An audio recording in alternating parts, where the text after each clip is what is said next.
Bismillahirrahmanirrahim. Assalamualaikum warahmatullahi wabarakatuh. Alhamdulillahirabbil alamin wassalatu wassalamu ala asyrofil anbiya'i wal mursalin wa ala alihi washabihi ajmain, amma ba'du. Rabbi shrah li sadri wa yassir li amri wa hlul 'uqdatam min lisani yafqahu qawli. Subhanaka la ilma lana illa ma 'allamtana innaka antal alimul hakim.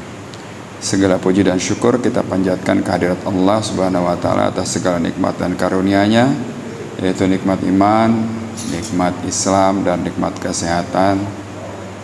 Yang alhamdulillah sampai saat ini kita masih bisa berkumpul di tempat yang mulia ini untuk melaksanakan salah satu kewajiban kita, yaitu sholat subuh berjamaah, yang insya Allah kita akan lanjutkan dengan taklim.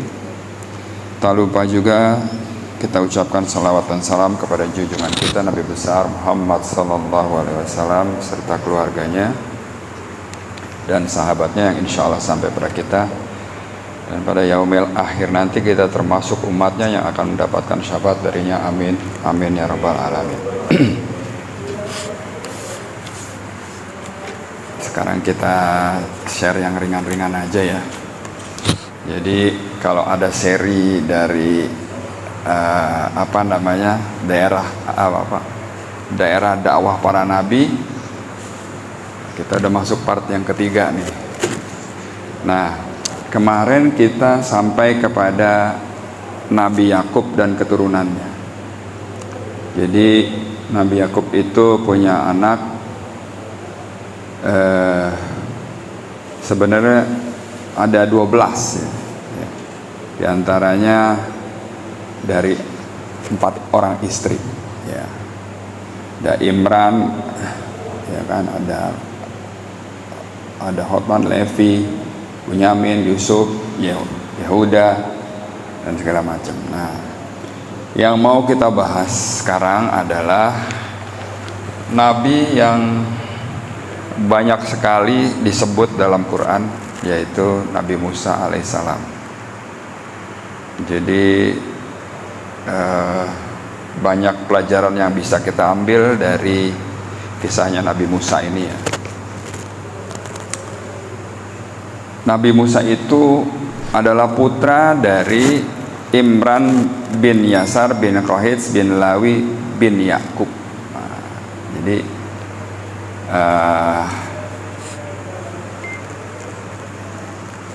jelas bahwasanya Nabi Musa ini adalah keturunan dari Nabi Yakub, ya kan?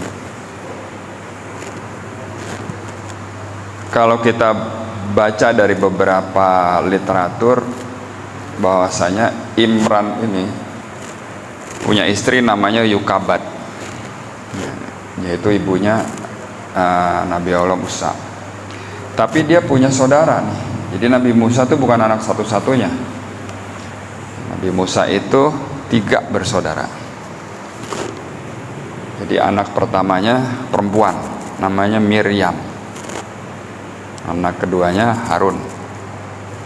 Nah, yang paling terakhir ini namanya baru Musa. Ya, jadi saat sebelum Nabi Musa itu dilahirkan, ada peristiwa-peristiwa besar, yaitu Mesir saat itu dipimpin oleh yang kita sebut Fir'aun. Fir'aun itu sebenarnya sebutan kayak raja gitu, bukan namanya. Banyak yang kita baca bahwasanya Fir'aun yang kala Nabi Musa itu, saatnya Nabi Musa itu Ramses II, ya kan? Banyak yang bilang begitu. Jadi Fir'aun itu sebutan. Fir'aun itu ya sebutan raja pada saat di Mesir pada saat Nabi Musa itu. Nah, pada satu saat Fir'aun ini bermimpi ya. Dia mimpi melihat api yang berasal dari Baitul Maqdis ya. Kemudian api itu menjalar dan membakar Mesir, menghanguskan wilayah Kipti. Tapi pada saat itu api yang membakar itu yang menghanguskan wilayah Kipti itu tidak membahayakan Bani Israel. Jadi kalau kita lihat sejarahnya Nabi Yakub yang pergi pada malam hari, Israel itu malam, keturunannya itu Bani Israel, ya kan. Di Mesir itu ada orang Mesir, ada Bani Israel, ya. Jadi dalam kisah Nabi Musa ini berasal dari Imam Al-Sudi yang juga diceritakan kembali oleh Abu Malik dan Abu Sholih serta dari Ibnu Mas'ud yang mendapatkan ceritanya dari kalangan sahabat. Ada juga yang menyebutkan menurut As-Sudi sebagaimana diceritakan Ibnu Katsir dalam Qasas Al-Anbiya. Jadi cerita ini detil daripada kelahiran Nabi Musa ini dari kitab itu ya Pak. Lanjut. Ketika Firaun bermimpi ada api yang membakar dari Baitul Maqdis menghanguskan wilayah Kipti, tapi enggak pengaruh sama Bani Israel, dia terbangun. Ya, kalau mungkin kalau difilmkan dia bangun kaget ngos-ngosan, ya kan. Habis itu dia nggak bisa tidur lagi. Bisa tidur lagi, mikirin nih mimpi saya kayak apa nih, apaan ya. Terus tanpa berlama-lama dia bilang kepada asistennya, tolong kumpulin itu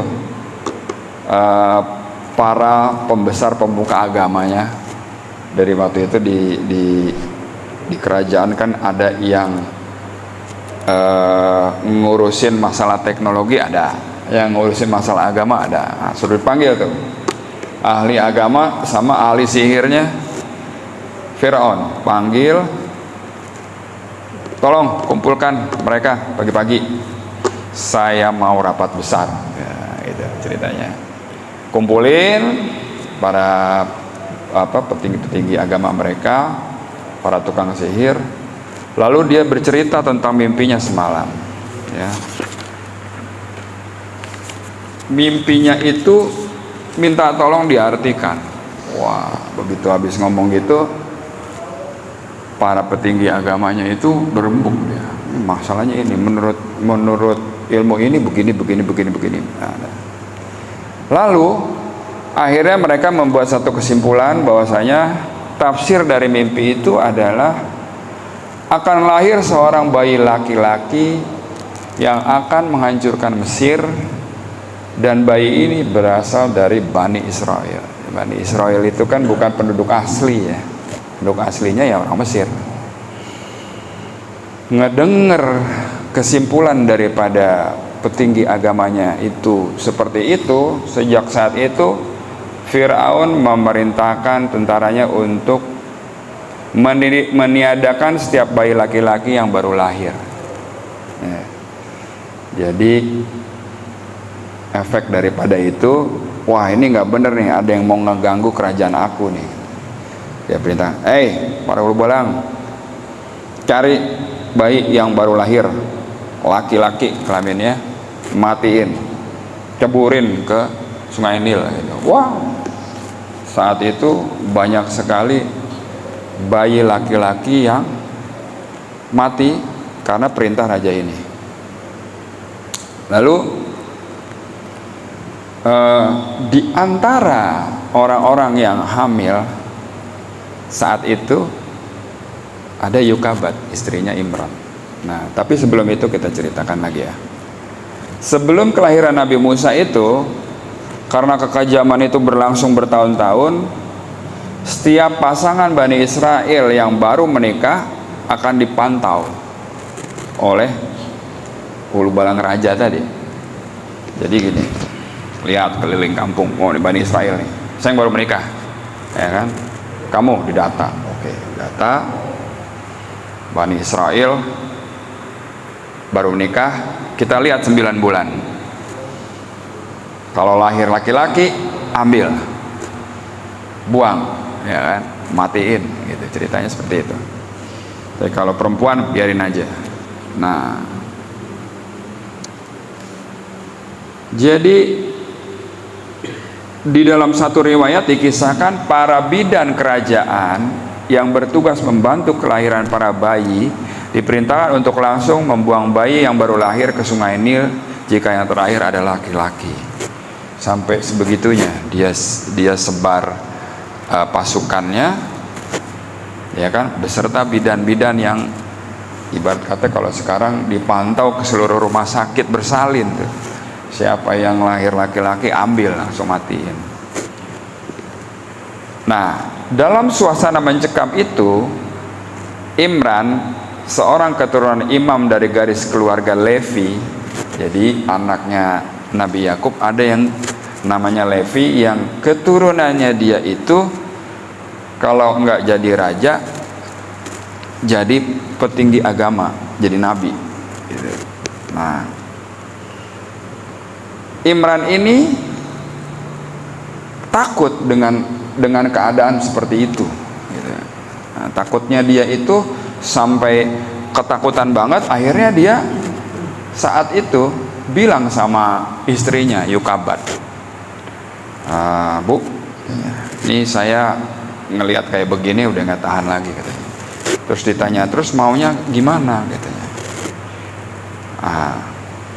Imran itu saking takutnya lantaran khawatir dalam keluarga dia akan muncul anak laki-laki, gitu. Karena saat itu dia sudah memiliki 2 anak, satu perempuan namanya Miriam dan satu anak laki-laki bernama Harun yang berusia sekitar 2 tahun. Jadi kan kalau yang diambil itu kan adalah laki-laki yang baru lahir, bayi laki-laki yang baru lahir.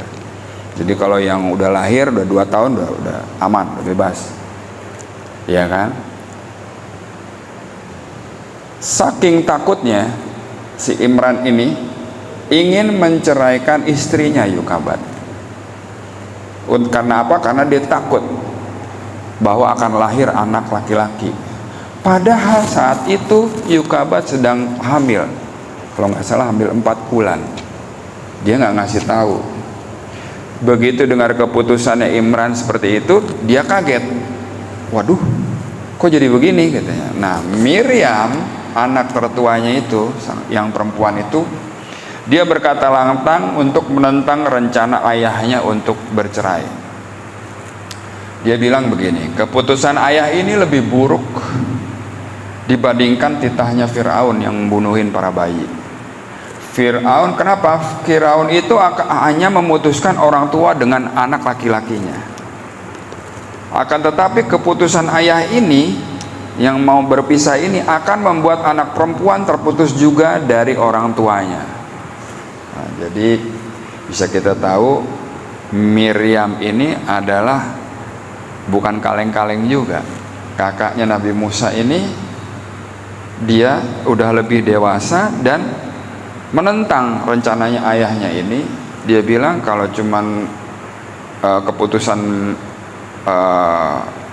Fir'aun adalah hanya memutuskan orang tua dengan anak laki-lakinya, tapi kalau ayah bercerai atau berpisah dengan ibu, yang perempuan juga akan terputus, katanya. Nah, mendengar itu akhirnya Imran berpikir, wah benar juga ya. Akhirnya dia batalkan rencananya karena saking takutnya untuk memisahkan dirinya dengan istrinya. Ya. Jadi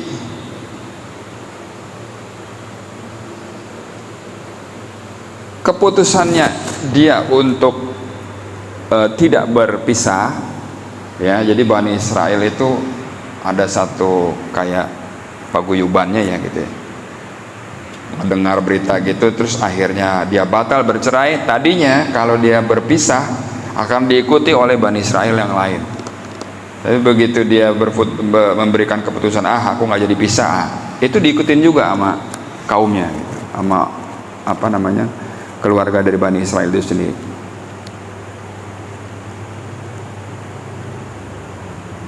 Jadi Miriam ini waktu itu umurnya masih 5 tahun. Ini udah dianggap oleh Bani Israel sebagai anak yang terang. Artinya terang itu ucapan dia itu kadang benar gitu. Bahkan dia pernah mengucapkan, Miriam pernah satu kali mengucapkan bahwa satu nubuah bahwasanya ibuku akan melahirkan anak laki-laki yang akan menyelamatkan Bani Israel. Itu omongan dia. Nah, jadi kita sekarang tahu bahwasanya di keluarganya Nabi Musa itu ada yang kakaknya namanya Miriam. Ya, walaupun umurnya masih 5 tahun, tapi omongannya didengar gitu. Sama ayah ibunya, sama Bani Israel yang lain.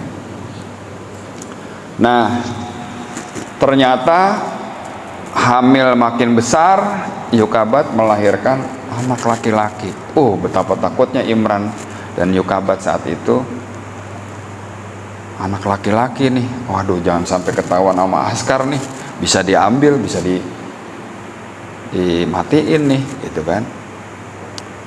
Terus akhirnya Nabi Allah Musa dipelihara oleh ibunya dan sembunyi-sembunyi, tapi dengan kasih sayang yang benar-benar luar biasa, hingga akhirnya ketakutan daripada Imran dan Yokabat itu semakin besar. Tapi bisa kita lihat apa yang dilakukan oleh Yokabat, ibu daripada Nabi Allah Musa, adalah dengan meminta pertolongan Allah. Jadi mulai dari orang tuanya aja, kalau dia bingung dia langsung minta pertolongan Allah. Jadi dia malamnya berdoa, ya Allah, ini bagaimana, anak saya laki-laki, saya takut askar makin dekat nih ke wilayah kita, saya takut ini diambil. Lalu ibunya Nabi Musa, Yokabat itu mendapatkan ilham dari Allah untuk melarungkan Nabi Allah Musa di Sungai Nil. Seperti kita tahu, sampai sekarang aja Sungai Nil itu banyak predatornya ya. Ada buaya, ada kuda Nil dan segala macamnya. Nah, peristiwa ini, peristiwa yang dia meminta tolong Allah dan akhirnya diberikan ilham, itu menandakan bahwasanya orang tua dari Nabi Musa ini memang orang yang enggak sembarangan. Ya, dia adalah keturunan para imam dari keluarga Levi di Bani Israel. Ya kan? Lalu Allah memberikan ilhamnya kepada ibunda Nabi Musa. Itu bisa kita lihat di surat Al-Qasas ayatnya 5 ya. Sebentar.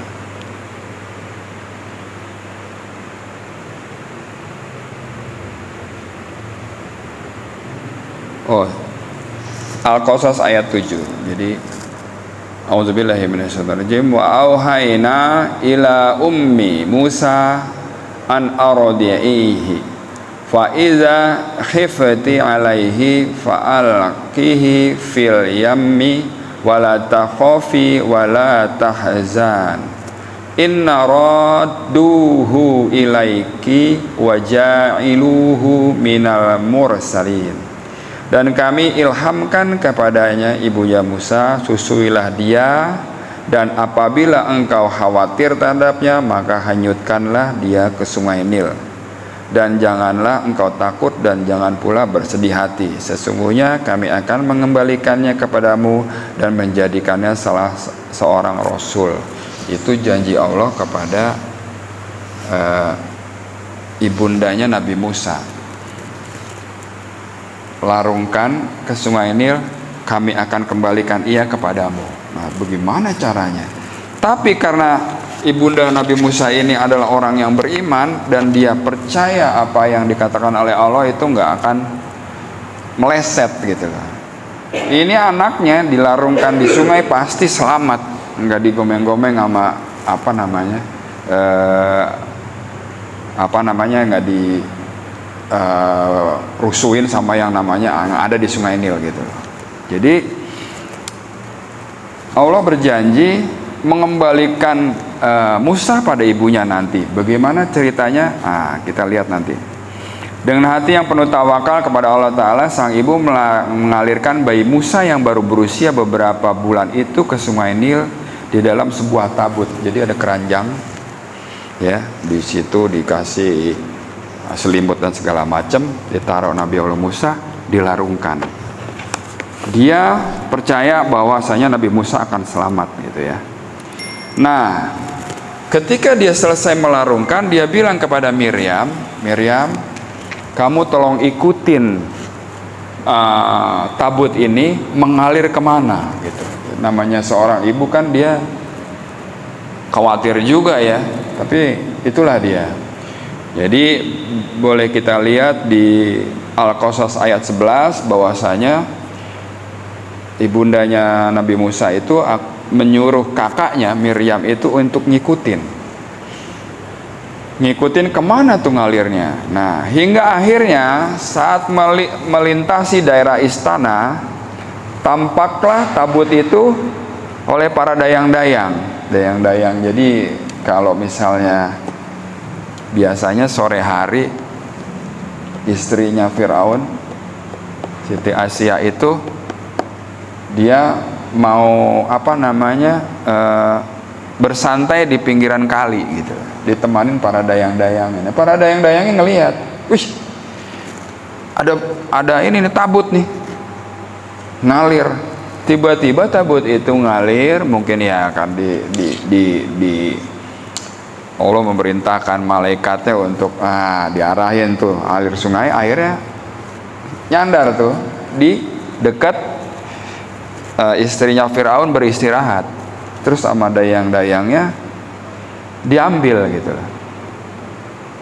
Wah, ada apa nih? Begitu dia lihat, sepuh bayi nih, ya kan? Bayi masih lucu, baru berapa bulan kan?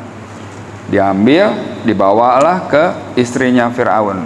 Namanya Asyah binti Muzahim bin Ubaid bin Al-Rayyan bin Al-Walid. Nah, begitu dia melihat bayi itu lucu, dia senang, ya kan? Wah, kebetulan juga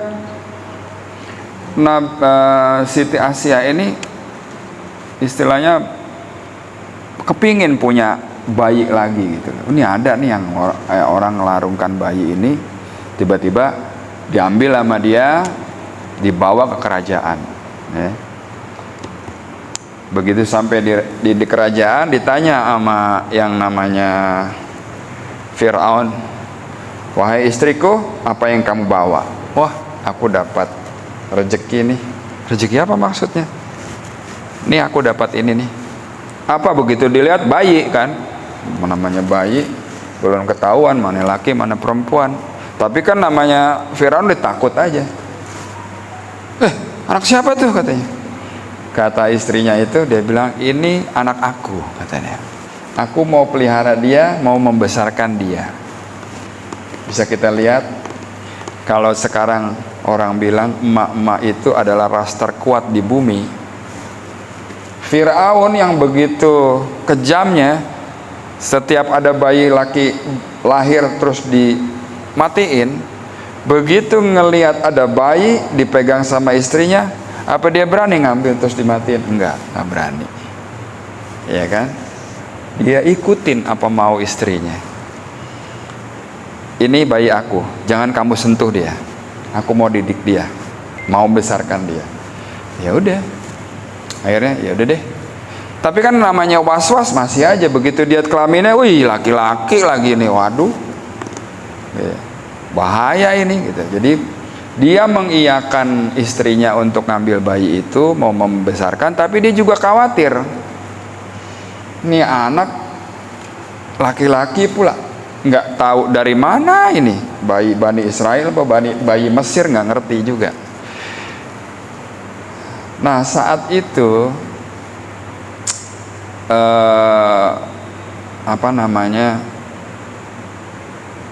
Miriam, kakaknya Nabi Musa itu ngelihat dan lapor ke ibunya. Ibu, adik sudah diketemukan dan dibawa oleh orang. Ditanya, siapa? Dia tahu kan itu istrinya raja tuh, katanya. Hah? Waduh, malah masuk ke kerajaan katanya. Oh gimana ya. Nah hampir-hampir saja Yukabat ini ngomong kebenarannya gitu lah. Tapi di Al-Qasas ayat 10, hati yang kosong dari ibundanya Musa itu hampir saja dia membuka rahasianya sehingga membahayakan dia. Tapi Allah teguhkan hatinya. Jadi bunyi suratnya begini, bunyi ayatnya begini. Dan menjadi kosonglah hati ibu Musa, sesungguhnya hampir saja ia menyatakan rahasia tentang Musa, seandainya tidak kami teguhkan hatinya, supaya ia termasuk orang-orang yang percaya kepada janji Allah. Ya. Jadi sama Allah diteguhkan hatinya. Udah tenang aja. Ntar bakal balik tuh bayi. Ya, diilhamkan ke hatinya, akhirnya ibunya nggak jadi ngomong gitu. Terus begitu sampai kepada sampai kepada Asia, Nabi Musa ini dikasih segala macam deh. Artinya dia nantinya akan makan apa yang dimakan oleh Fir'aun. Dia akan pakai baju apa yang dipakai Fir'aun dan keluarganya. Jadi kalau Allah berkehendak, dari tadinya ketakutan malah jadi hidup yang nyaman, aman, tentrem. Di mana? Di dalam kerajaannya Fir'aun sendiri. Ada satu peristiwa saya pernah dengar ceritanya dari beberapa ustadz. Jadi ketika Nabi Musa itu beranjak menjadi balita, ketakutan daripada Fir'aun itu masih ada. Ini anak bakalan ini enggak ya, gitu ya, bakalan jadi apa yang dikatakan oleh penyiar-penyiar saya enggak ya, kepada petinggi-petinggi agama saya enggak ya. Akhirnya dia bilang sama istrinya, aku minta izin, aku akan ngetes bayi ini, apakah dia dari Bani Israel atau bukan, ataukah apa dia yang akan membuat kerajaanku runtuh apa bukan. Bingung kan istrinya? Dia bilang, disediakan di situ ada pisau dan bara api, jadi ada areng. Coba kita lihat apakah bocah ini akan ngambil pedang atau ngambil bara. Kalau dia ngambil pedang, bocah ini akan saya bunuh, ya kan? Akhirnya dia hampir pilih pedang, pisau lah kalau kata, pilih pisau, tapi dia akhirnya milih bara. Dia makan, ribut tuh satu istana, ada bayi makan bara. Makanya sedemikian kemudian kelanjutannya adalah Nabi Musa ini lidahnya luka sehingga dia nggak bisa ngomong dengan lugas leluasa gitu, agak-agak cadel gitu, ya kan? Begitu ngelihat kayak gitu, Firaun bilang, ini bukan nih, udah aman gue.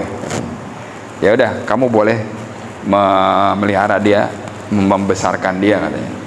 Oke.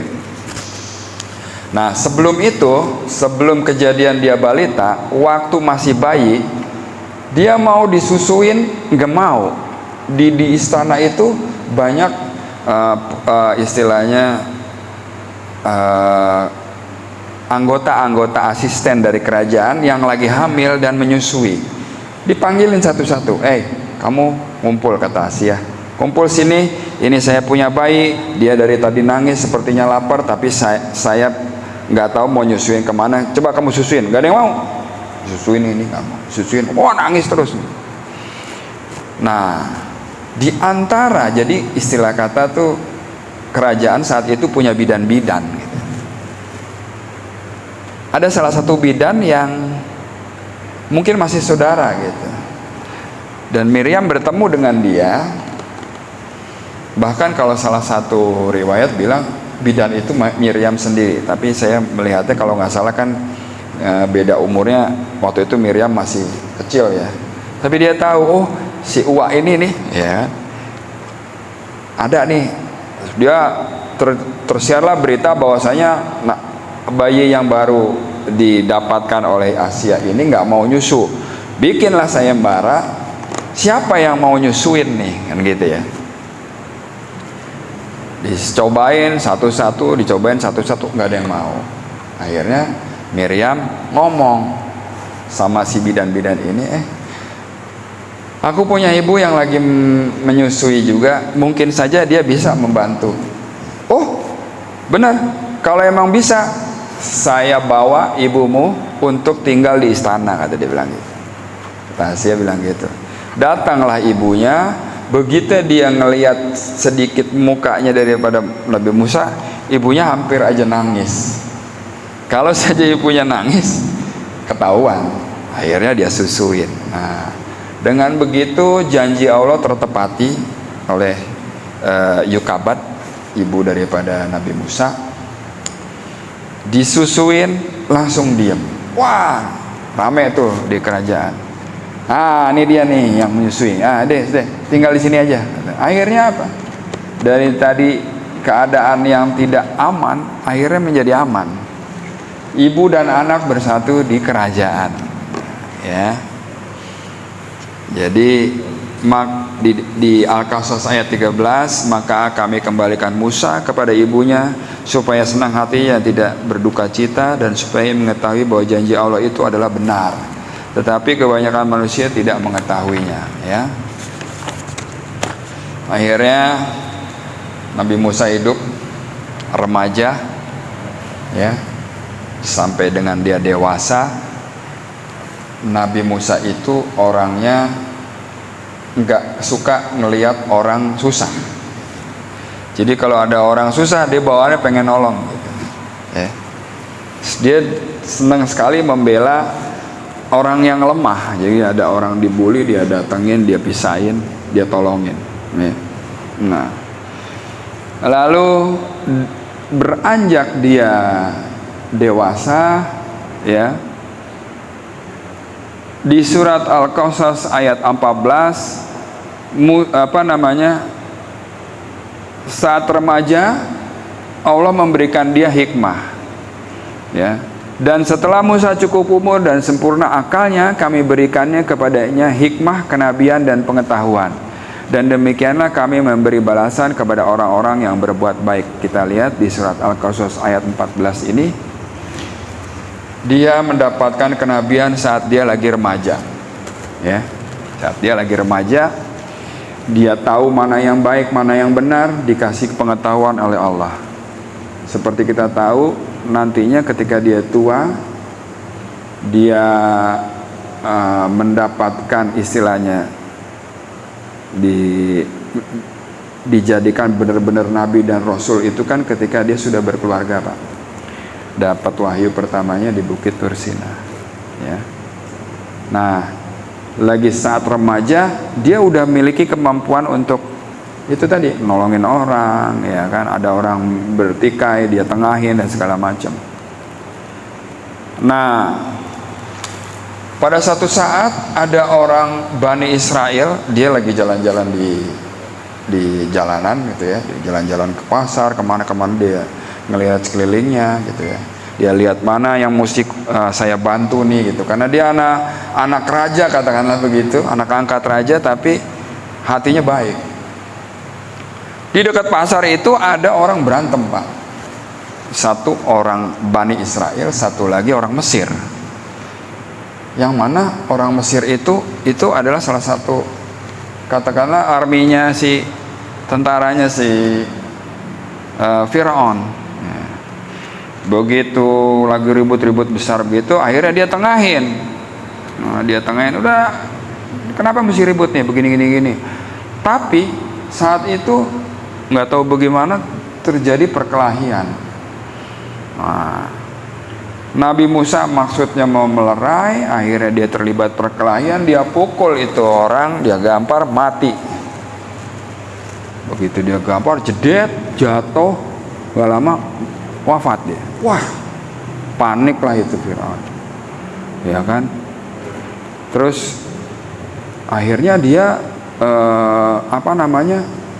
ketakutan kan. Ini pasukannya bapak gue nih ditampar mati. Waduh, gimana, dia udah mulai tuh kucing-kucingan.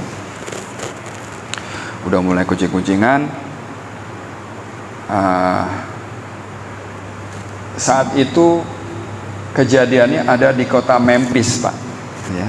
Musa masuk kota Memphis, ada terjadi perkelahian, akhirnya dia matiin orang itu, ditinju.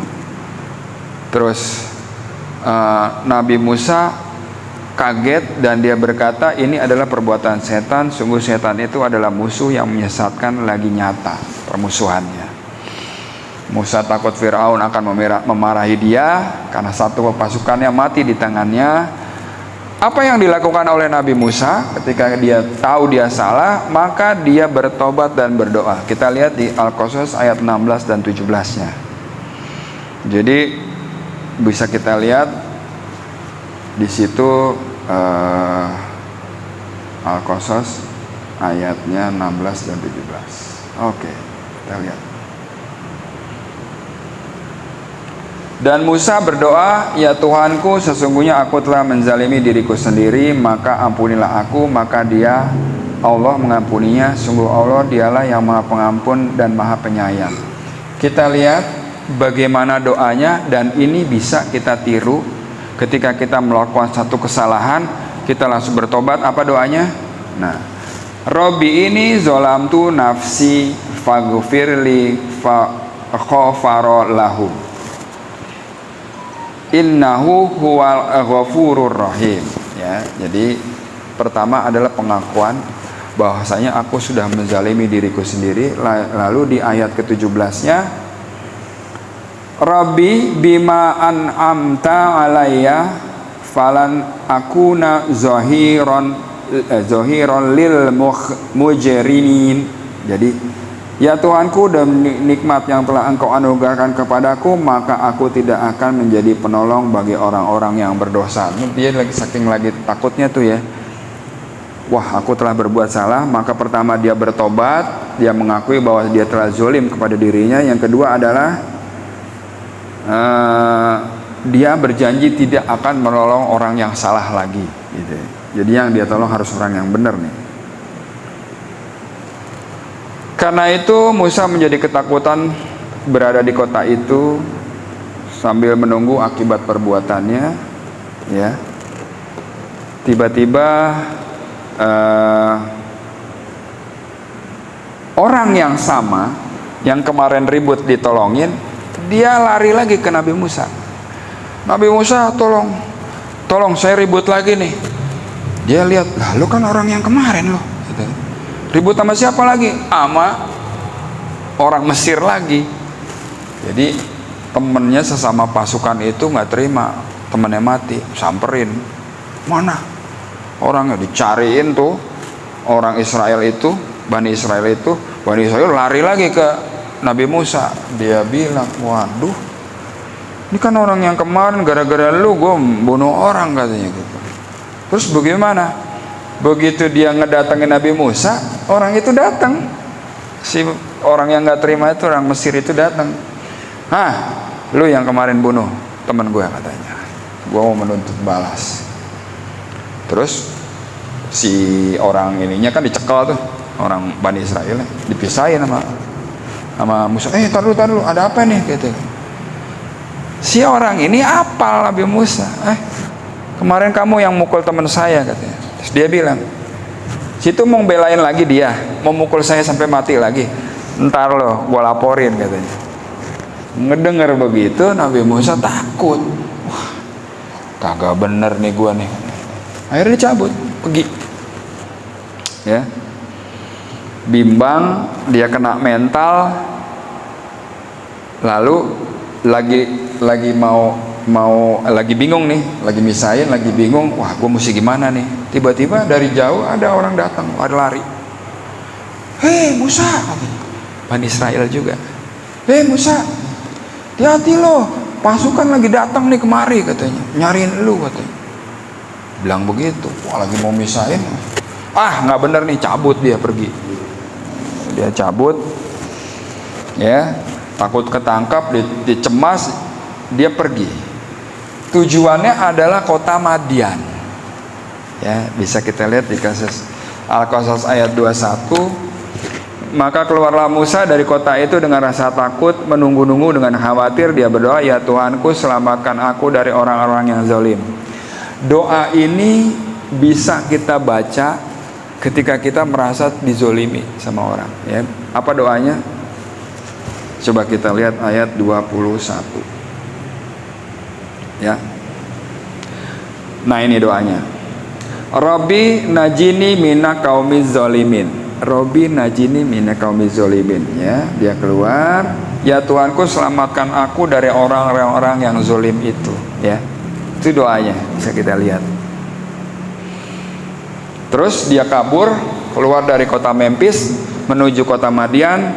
Begitu dia keluar, dia berdoa lagi sama Allah, ya Tuhanku.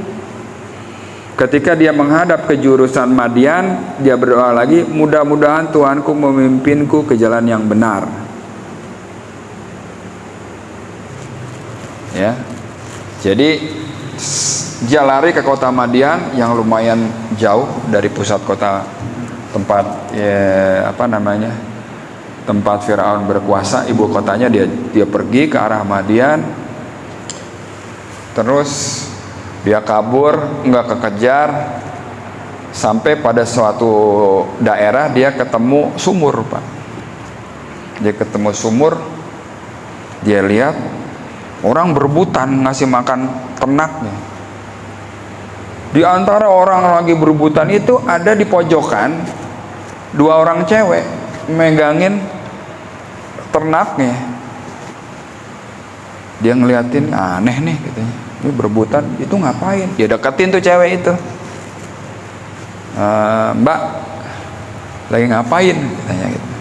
Itu lagi nungguin mereka tuh. Kalau mereka udah selesai ngasih makan ternaknya, ngasih minum ternaknya, baru saya boleh. Hah? Bisa begitu? Kapan selesainya? Itu orang masih banyak, dia bilang begitu. Akhirnya dia tolongin tuh cewek itu. Masuk dia ke kerumunan orang itu. Gantian, gue juga punya ternak, dia bilang gitu. Mau dikasih minum, minggir. Lu kan udah pada minum, udah kenyang lu, minggir. Saya, dia panggil, sini, minum. Wah, dibawa ternaknya suruh minum. Jadi ditolongin Nabi Musa. Habis dia ditolongin, pulanglah dia. Ya kan? Dia tanya, abang dari mana? Dari jauh, dia bilang gitu. Mau kemana? Nggak tahu mau kemana katanya. Karena dia lihat dia ditolongin sama cowok ini, which is itu Nabi Musa, dia bilang, dah abang ikut ke tempat saya aja ya. Di mana tempatnya? Ya di sini dekat. Bapak saya punya kebun luas sama ternak yang banyak. Kali abang bisa tinggal di situ katanya. Ya kan? Oh boleh deh. Betulan nih, lagi kabur jadi fugitif ya. Ketemu sama orang ditawarin nginep tempatnya, wah udah mau deh. Dia datang sambil bawa ternak. Anaknya cewek dua itu akhirnya bilang, assalamualaikum gitu. Kalau sekarang ya, Pak, udah datang habis gembala. Iya, saya bawa orang nih. Dia liatin tuh, bapak tuh ngeliatin, bapaknya dia ngeliatin, siapa nih orang? Ini anak muda ini nolongin saya tadi. Kalau nggak ada dia, mak ternak kita belum minum sampai sekarang, dia bilang. Oh, iya baik. Gitu. Tahu orang tersebut siapa? Itulah Nabi Syuaib. Jadi Nabi Syuaib, kalau Nabi ketemu Nabi, dia biasanya tahu gitu. Ini kayaknya awaknya kayaknya ada yang aneh nih gitu. Ada mungkin auranya kali apa, dia bilang ini bukan orang sembarangan nih katanya. Sini nak, masuk katanya. Udah masuk, kenalan, siapa namanya? Saya Nabi Musa, saya Musa dari pusat kota di Mesir, gini.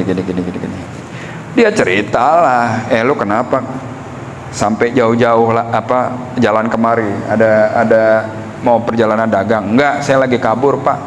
Saya bunuh orang di sono di Memphis katanya. Oh gitu. Ya mudah-mudahan kamu bisa aman di sini karena ini jauh dari mana-mana. Terus anaknya si Nabi Syuaib ngomong, ya ini anak muda kan kuat nih, minta tolong dia dah ngembalain, jangan kita lagi. Oke, dia bilang. Ngomonglah Nabi Syuaib, Musa, katanya, kamu mau nggak bantuin saya, katanya. Boleh.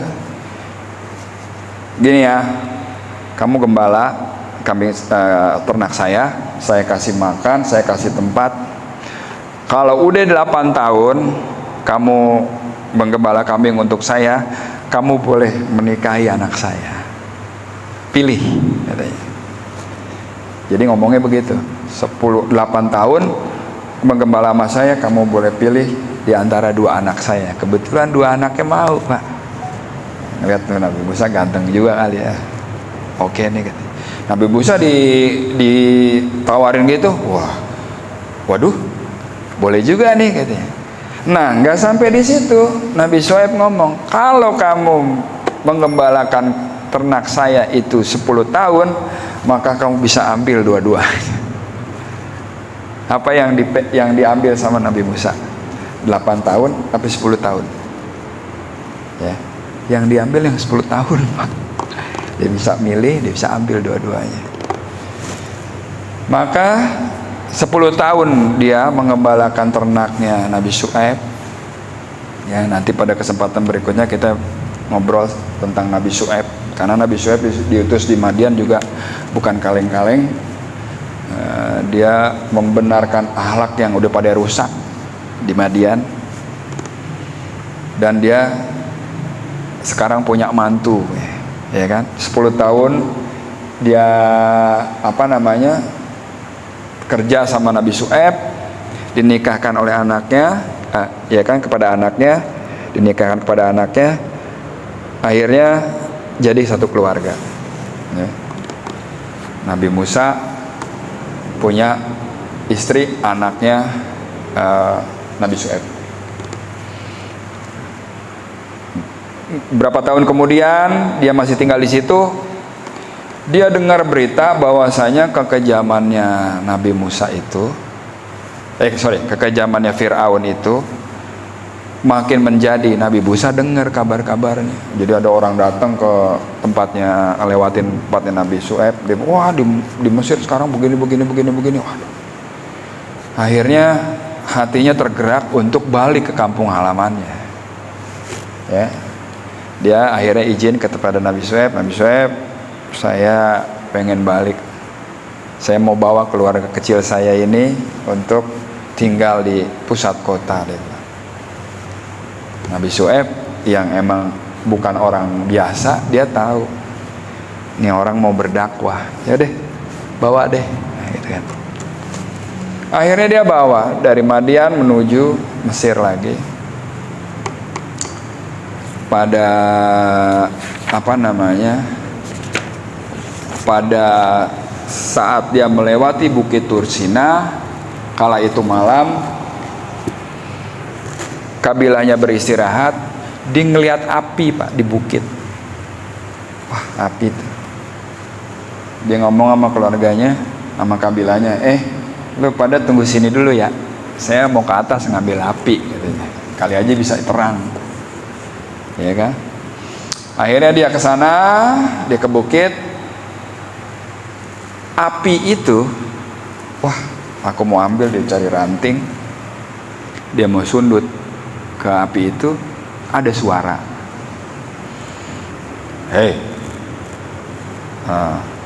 Istilahnya Assalamualaikum. Nabi Musa kaget ya, Pak. Siapa nih yang ngomong? Dia takut, Pak. Takut setakut-takutnya. Ya. Terus dia ngomong gini, Musa, kamu sedang berada di sebuah lembah suci. Lepaskanlah terompah yang kamu kenakan dan kamu menjadi rasul utusanku. Gitu kata suara itu. Jadi perintah yang pertama didengar oleh Nabi Musa, suruh nyopotin sendalnya. Ya. Makin takut lagi dia. Nggak jadi dia ngambil api. Tapi suara itu ngomong gini, aku adalah Allah, maka jalankan perintahku, karena tiada Tuhan selain aku. Dirikanlah sholat dan menyembah hanya padaku. Ya kan?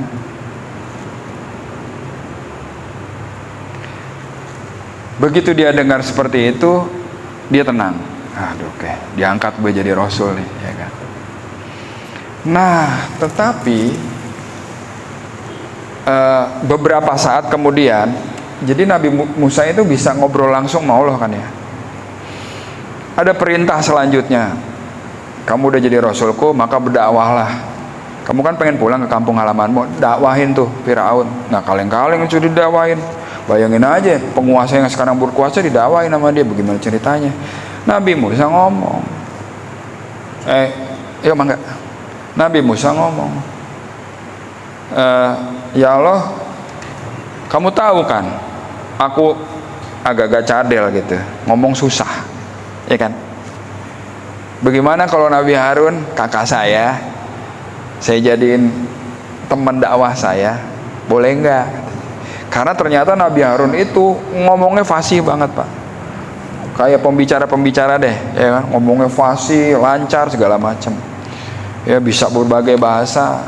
Kata Allah boleh, tapi kamu harus dakwahin tuh Firaun katanya. Oke, akhirnya dia balik, bawa kabilahnya kembali ke Mesir, dan dia ngomong kepada Nabi Harun, lu temenin gue dakwah kemana? Noh, ke Firaun. Sampai di situ mulailah Musa itu berdakwah pada Firaun.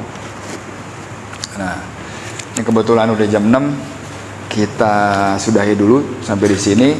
Step berikutnya adalah dakwah Nabi Musa kepada Firaun. Ya, mudah-mudahan bermanfaat. Ya, lebih kurangnya saya mohon maaf.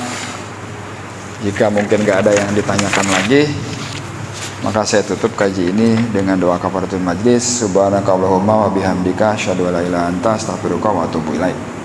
Wabillahi taufiq wal hidayah. Wassalamualaikum warahmatullahi wabarakatuh. Alhamdulillah.